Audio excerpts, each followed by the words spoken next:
Hi there, hi, good morning everyone. This is Liz Davis. I am a nutritionist and I specialise in digestive health for busy women. So I help busy women fix their bloating, IBS, reflux, painful digestion, any kind of related hormone problems, fibromyalgia, skin issues, etc.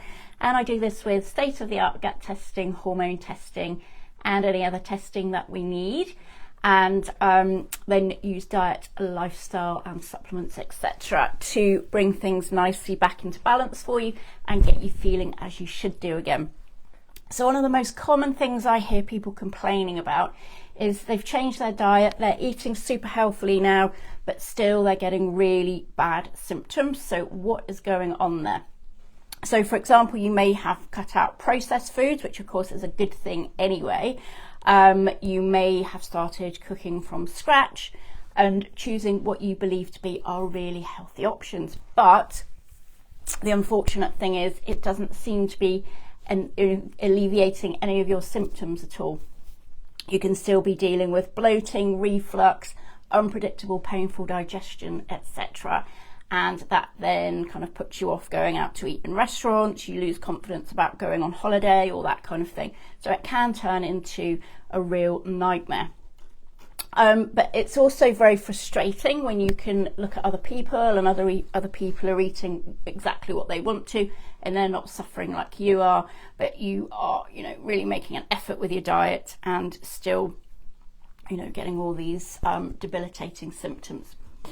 So what tends to happen then at that point, you end up cutting out more and more foods in an attempt to try and alleviate the symptoms.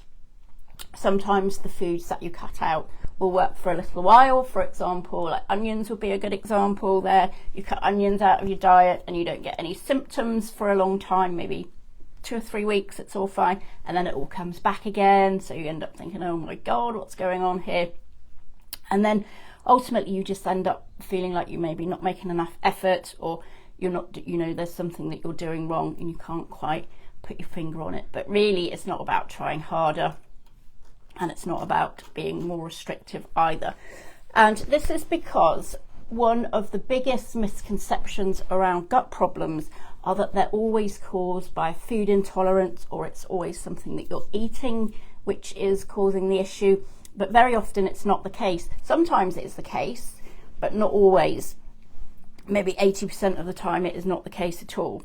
So what can be driving the issue is sometimes your gut bacteria are out of balance. You might have issues with enzyme production, or you might have, some kind of sensitivity. Maybe you've got inflammation in the gut or what have you. And also a biggie would be a lot of stress. So maybe you've got a lot of stress going on, or you've had historical stress going on, and that's causing symptoms to kind of persist. So that's just a selection of some of the things you might have going on. It may not be any of those things either, but those are the kind of big areas I would be looking at. So if you don't kind of establish what the root cause is, then you will end up kind of seemingly reacting to foods that are supposed to be good for you. You'll get these symptoms that come and go, and improvements that never quite last as long as you would like.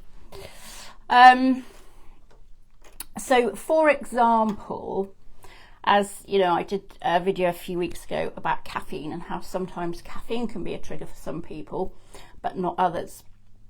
So that would be a good example. So caffeine isn't necessarily bad for you.